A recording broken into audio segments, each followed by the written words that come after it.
On September 30th, undisputed super middleweight champion Saul Canelo Alvarez met the now former undisputed junior middleweight champion Jermell Ironman Charlo in the T-Mobile Arena for a 12-round contest for Alvarez's belts. Leading into this clash, Canelo was coming off of a unanimous decision victory over John Ryder this May. Though the win was without a doubt, his performance was so-so and led many to say that Canelo was on the decline. As for Charlo, he last fought in a rematch against Brian Castano, where he would drop and then stop his rival in the 10th round. While Charlo put on the more definitive performance, the fight happened in May of 2022 and was followed by a 16-month stretch of inactivity.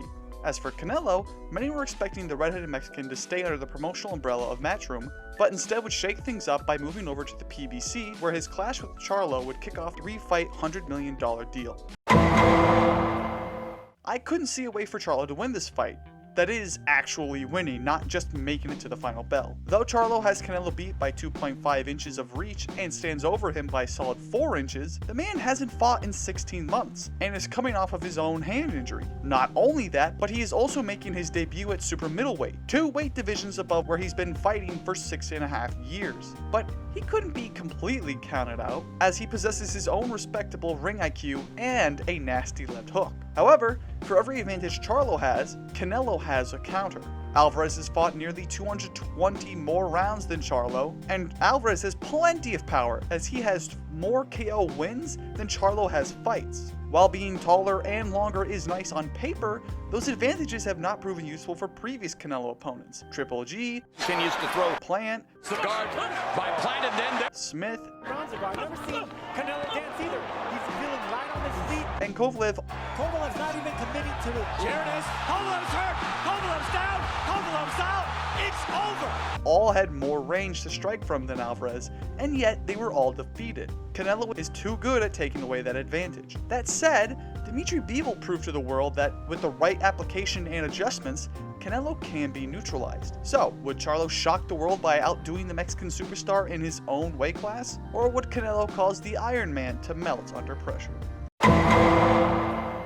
On the night of the fight, the manner of Canelo's victory was apparent from the first round. Though Charlo was the first to make contact with the probing jab, it wasn't long afterwards where Canelo was pitching out heavy shots. This would make up a majority of the fight, as practically every round would see Charlo and Canelo come to the center of the ring. Charlo would pop out a little bit of a jab with no real intention behind it, and then Canelo would have him against the ropes and bang away the heavy shots. Time and time again, Canelo was swinging away with massive blows to the shoulder, the bicep, and occasionally shots ripping through Charlo's guard to hit his chin or hitting on his body. There were moments where Charlo was landing double jabs or little flurries on Canelo's guard, though nothing of real importance was coming his way. And in the 7th round, Canelo would blast Charlo with a big overhand right to the temple, which caused him to go down in a delayed reaction. Credit to Charlo though, as he managed to get to his feet and in the next round proceeded to pop out his jab and his cross with more confidence. However, more confident or not, the rest of the fight played out much the same. At the conclusion of 12 one-sided rounds, Canelo Alvarez received a unanimous decision victory.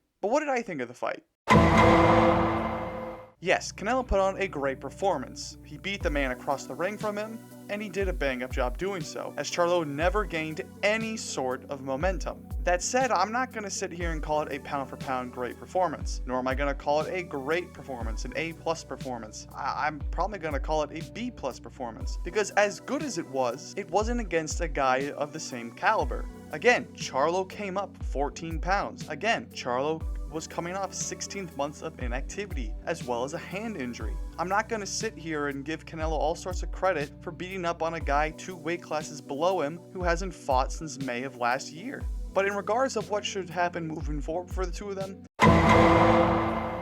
Charlo has made it clear that he wants to move back to 154 and face the winner of Tszyu versus Mendoza, and that's all well and good. But if we look back at Roy Jones Jr., when he had to cut back down from heavyweight to light heavyweight, things didn't turn out quite so well in his rematch with Antonio Tarver. So perhaps it would serve Charlo best to take a fight at 160 to see if he can comfortably get down low again before making a return to 154. As for Canelo, considering that he is still a part of that PBC deal, I'd imagine his next 2 fights, which are probably going to be in May and September of next year, are likely going to consist of the likes of David Morrell Jr.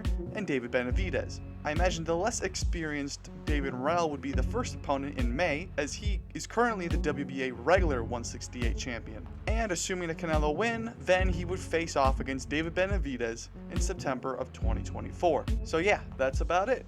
The fight was, it was fun to watch, mostly because I had my friends with me and we were all just talking about how it's like, yep, oh wow, yeah, he did that, But other than that, it was just, it was like a 7 out of 10 fight. I give Charlo all the credit in the world for coming up to 168 and never backing down and never surrendering, but it was a foregone conclusion.